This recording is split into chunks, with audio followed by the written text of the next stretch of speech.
ஒவ்வொரு வெள்ளிக்கிழமையும் தவறாமல் நான் பண்ணுற விஷயங்களில் இது ஒன்று. நிலைவாசலில் மஞ்சள் குங்குமம் வைக்கிறது. நிலைவாசலில் ஒற்றைப்படையில் வர மாதிரி மஞ்சள் குங்குமம் வச்சுப்பேன். அதே மாதிரி டெய்லி வந்து நான் விளக்கு ஏற்றி வைப்பேன். காலையில் முடிஞ்சால் காலையில், இல்லைன்னா ஈவினிங் அந்த மாதிரி மாற்றி மாற்றி வந்து விளக்கேற்றுவேன். ஆனால் வந்து கட்டாயம் வந்து டெய்லி விளக்கு ஏற்றுவேன்.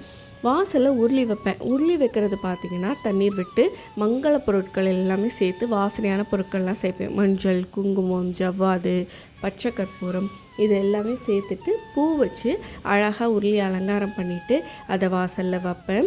இந்த உருளி வைக்கிறது ஒரு பாசிட்டிவ் வைப்ரேஷன்ஸை உங்களுக்கு கொடுக்கும். அதே மாதிரி வாசலில் லெமன் வைப்பேன். ஒரு லெமனை ரெட்டாக கட் பண்ணிவிட்டு அதில் ஒரு லெமனில் மஞ்சள், ஒரு லெமனில் வந்து பார்த்திங்கன்னா குங்குமம், இது ரெண்டையும் வச்சு வாசலில் வைக்கிறது பார்த்திங்கன்னா கண் திருஷ்டிக்காக வைக்கிறேன். கண் திருஷ்டி அண்டாமல் இருக்கும். அதாவது ஒரு மண் பாத்திரம் இல்லை இந்த மாதிரி அகல் விளக்கு கூட எடுத்துகிட்டு மஞ்சள் குங்குமம் வச்சுட்டு கல்லுப்பு நிரப்பி அதில் மிளகு வைப்பேன். இதுவும் பார்த்திங்கன்னா கண் திருஷ்டி அண்டாமல் இருக்கும். இது எல்லாமே பார்த்திங்கன்னா 3 நாளைக்கு ஒரு தடவை நம்ம சேஞ்ச் பண்ணிடணும். இந்த கல்லுப்பை வந்து நம்ம சிங்கில் கரைச்சி விட்டுடலாம். பூ மாற்றி வைக்கலாம் தண்ணி அந்த உருளியில். அதே மாதிரி லெமனை வந்து நீங்கள் டஸ்ட்பினில் போட்டுடலாம். ஸோ இது மட்டும் ரெகுலராக நான் வந்து பண்ணிகிட்டே இருப்பேன். 3 days ஒன்ஸ் மாற்றிட்டுருப்பேன்.